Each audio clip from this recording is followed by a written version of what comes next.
શું તમે કેનેડામાં ભણવાનું અને કામ કરવાનું વિચારી રહ્યા છો તો આ વિડીયો ખાસ તમારા માટે જ બનાવેલ છે.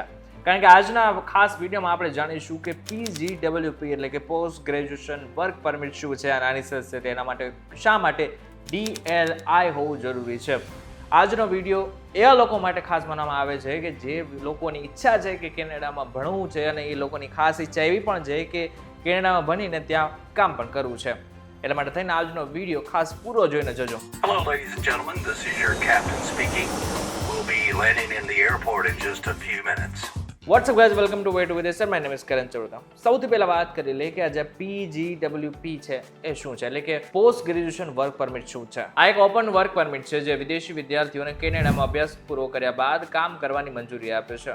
આનો સૌથી મોટો ફાયદો એ છે કે તમે કોઈ પણ એમ્પ્લોયર માટે કોઈ પણ જગ્યાએથી કામ કરી શકો છો. આ વર્ક એક્સપિરિયન્સ તમને કેનેડા એક્સપિરિયન્સ ક્લાસ એટલે કે CEC દ્વારા કાયમી રહેઠાણ એટલે કે PR માટે અરજી કરવામાં પણ મદદ કરે છે. ઇન શોર્ટ PGW માં તમે એકવાર કામ કરી લીધું આ બાદ તમને PR પણ મળી શકે છે.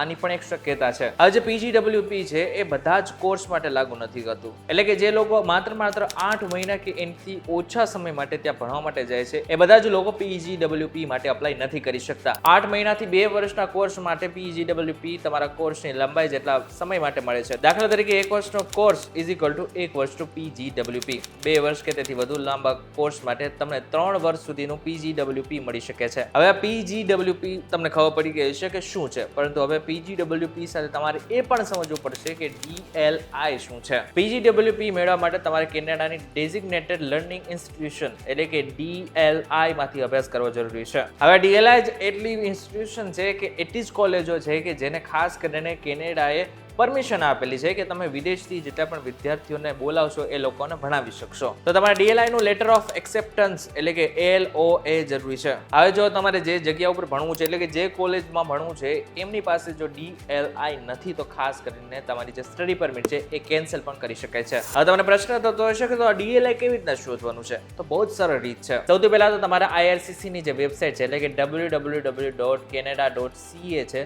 એની ઉપર જવાનું છે અને DLI ની જે લિસ્ટ છે એને ચેક કરવાની છે.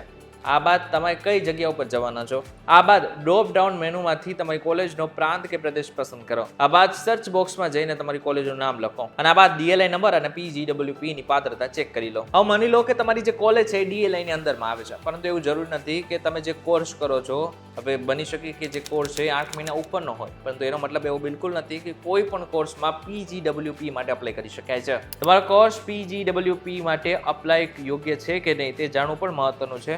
એની ખાતરી કરવા માટે તમારો કોર્સ ઓછામાં ઓછો 8 મહિનાનો હોય. આ સાથે તે DLI ખાતે ઓફર થતો પણ હોવો જોઈએ.